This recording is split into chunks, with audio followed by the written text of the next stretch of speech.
Thank you Usman भाई। अस्सलाम वालेकुम। मैं अली अदर SS2 से PS4 रोल नंबर 061 और मैं भी आप लोगों के सामने प्रेजेंट करने जा रहा हूँ वेक्टर वैल्यूड फंक्शन। तो सबसे पहले हम देखते हैं कि वेक्टर वैल्यूड फंक्शन होता क्या है। तो ये एक ऐसा फंक्शन होता है जिसकी डोमेन यानी कि इनपुट वैल्यूज जो होती हैं वो रियल नंबर होते हैं, और जब हम उनको ट्रीट करते हैं उसकी रेंज जो आती है वो हमारे पास एक वेक्टर आता है।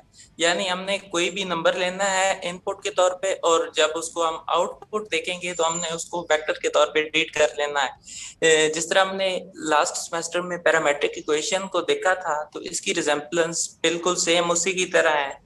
तो 3D में हम इसको ऐसे ट्रीट करते हैं, ये हमारे पास आर ऑफ टी कोई फंक्शन है, डी इंडिपेंडेंट वैल्यू है जो कि रियल नंबर होगा कोई सा भी।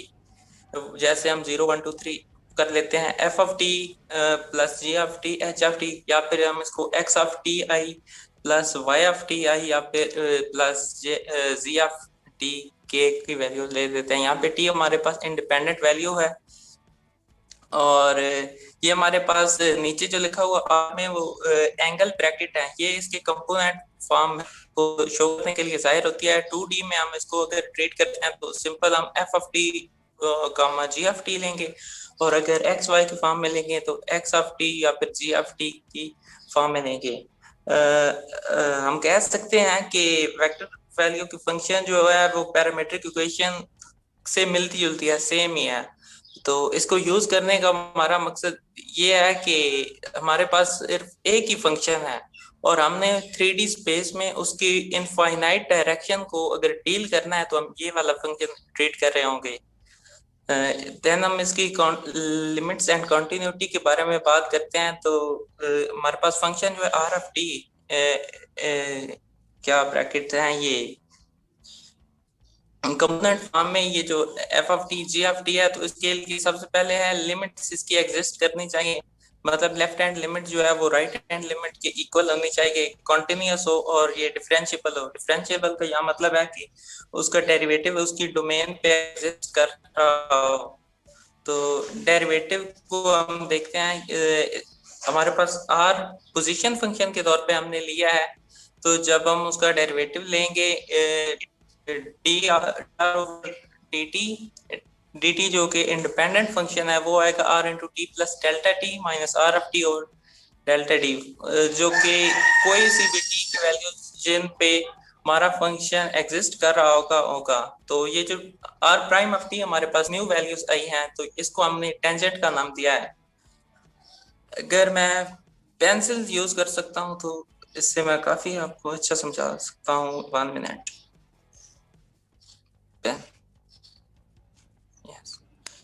ये हमारे पास 2D है, इसमें हमारे पास कोई वेक्टर ए वेक्टर है, बी वेक्टर है और सी वेक्टर है। ये इनके तीनों पॉइंट्स हैं। तो जब हम इन तीनों पॉइंट्स को मिलाएंगे तो जो हमारे पास कर्व आएगी उसको हमने इस वेक्टर वैल्यू का नाम दिया है। बेसिक इसमें यही है।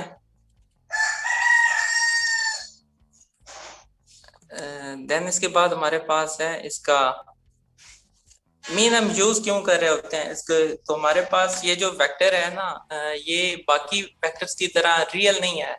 ये जस्ट साइंसदानों ने एक किस्म का एक कम्प्लेक्स, जिस तरह नंबर होते हैं ना कि इमेजिनरी नंबर, ये भी उन्हीं की तरह का इमेजिनरी नंबर है। इसकी फिजिकल इंटरप्रिटेशन देखते हैं। तो आर ऑफ टी रिप्रेजेंट कर रहा है पोजीशन को, और अगर हम उसका डेरिवेटिव लेंगे जो मैंने पहले भी बताया तो हमारे पास वेलोसिटी आ जाएगी। और अगर हमने उसका मैग्नीट्यूड देखना है तो हम उसको जिस तरह x square plus y square plus c square और उनका स्क्वायर रूट होता है, बिल्कुल उसी तरह हमने पहला फंक्शन ट्रीट किया था एफ का, दूसरा जी का, फिर एच का। लेकिन इधर हमने पहले उसका डेरिवेटिव लिया तो F prime of T plus G prime of T और एच प्राइम ऑफ टी, इन तीनों के इंडिविजुअल स्क्वायर एंड देन फिर इनका कंबाइंड स्क्वायर रूट है। और अगर हम चाह रहे हैं कि इसको मजीद सिंप्लीफाइड करें एक्सेलरेशन की टर्म में, तो हम जो हमने डी की वैल्यू डी वी की वैल्यू निकाली है उसको फिर हम टी की रिस्पेक्ट से करेंगे, क्योंकि हमने पहले भी कहा है कि टी हमारे पास इंडिपेंडेंट फंक्शन है। तो वो एक्सेलरेशन की वैल्यू आ जाएगी R prime of double T. अभी एक एग्जांपल है जिसमें हमें कहा गया कि एक पार्टिकल है जो कि मैंने पहले बताया आर होगा कोई भी फंक्शन, तो उसकी गिवन है 3, मतलब t square minus 1 i plus 2t² plus 3j unit vector plus 3t-4, और उसने हमें कहा है कि t इज इक्वल टू 1 जो उसकी डोमेन है, मतलब इंडिपेंडेंट जो वैल्यू है उस पे हमने उसकी स्पीड फाइंड करनी है। तो हम सबसे पहले उसका डेरिवेटिव लेंगे, टी स्केयर है तो वो 2t हो जाएगा, 1 का लेंगे तो वो तो 0 ही है। आगे है 3t 2t⁻3, पावर रूल लगाएंगे, 2 2 3 6 t² हो जाएगा j यूनिट वेक्टर, और 3 का जो है वो कांस्टेंट है 0 हो जाएगा, प्लस 3t का हम लेंगे तो वो 3 आ जाएगा, -4 का फिर से 0 आ जाएगा। तो उसकी जो अल्टीमेटली फॉर्म बनेगी 2ti plus 6t² j plus 3k। तो इधर हमने t में 1 वैल्यू पुट करनी है क्योंकि हमें गिवन थी, तो जब हमने 1 की वैल्यू पुट की है तो साथ ही ऊपर जो फार्मूला मैंने बताया था इधर ये फार्मूला, तो इधर हमने क्योंकि उसका v का मैग्नीट्यूड फाइंड करना था तो 2² प्लस 6² प्लस 3² 49 और 7 आ गया हमारे पास वैल्यू जो कि 1 पे होगी। देन इसके बाद एक एग्जांपल है कि यहाँ पे उन्होंने कहा है कि हमारे पास कंपोनेंट फंक्शन में एंगल ब्रैकेट में हमें एक फंक्शन गिवन है, तो आपने इसका ना डेरिवेटिव फाइंड करना है। आर ऑफ टी हमें गिवन है, फंक्शन एक ही है लेकिन उसकी इनफाइनाइट डायरेक्शन हमने फाइंड करनी है इधर। तो सबसे पहले हम साइन 2t का डेरिवेटिव ले लेते हैं। वो साइन का होता है ना cos, साइन 2 है तो 2t आ जाएगा, फिर अलग से डेरिवेटिव जो उसके आगे है 2t है उसका अलग से लेंगे तो वो 2 आ जाएगा।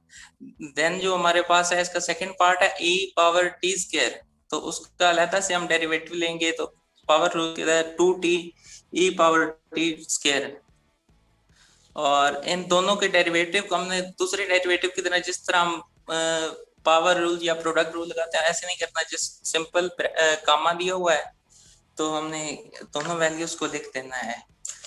देन हम इसके बारे में देखते हैं कि इसकी एप्लीकेशन क्या है। तो इसकी वाइडली एप्लीकेशन है हमारे पास इलेक्ट्रोमैग्नेटिक फील्ड में। साइंसदान ने इसे ग्रेविटेशनल फील्ड में, जब आइंस्टाइन इक्वेशन में ना आया था ना, नहीं आइंस्टाइन ने न्यूटन ग्रेविटेशन लॉ में जब कंसेप्ट है ना हमारे पास मैस अट्रैक्टेड ईच अदर, तो उधर उन्होंने यूज किया था, एंड फ्लूइड फ्लो में भी इसका काफी रोल है। Thank you, this was from my side.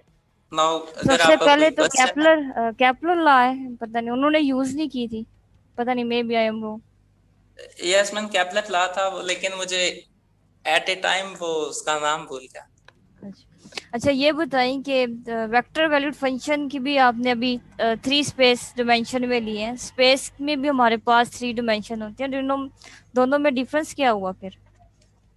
Ma'am difference ये है कि हमारे पास जो इधर वैल्यूज आएगी ना, मीन बोले। के हाँ जी, हाँ जी, चीज तो दोनों सेम ही है। जिस तरह अभी पहला एक्स एक्सिस में आएगा, दूसरा वाई एक्सिस में आएगा, तीसरा पॉइंट सी एक्सिस में आएगा। तो उन्हीं तीनों पॉइंट्स को जब हम कंबाइन करेंगे तो उन्हें हम वेक्टर वैल्यूड फंक्शन देंगे। और जो हमने स्पेस यूज की हुई है ना 3D, वो तो वैसे ही है ना, तीनों एक्सिस उसमें एग्जिस्ट कर रहे हैं।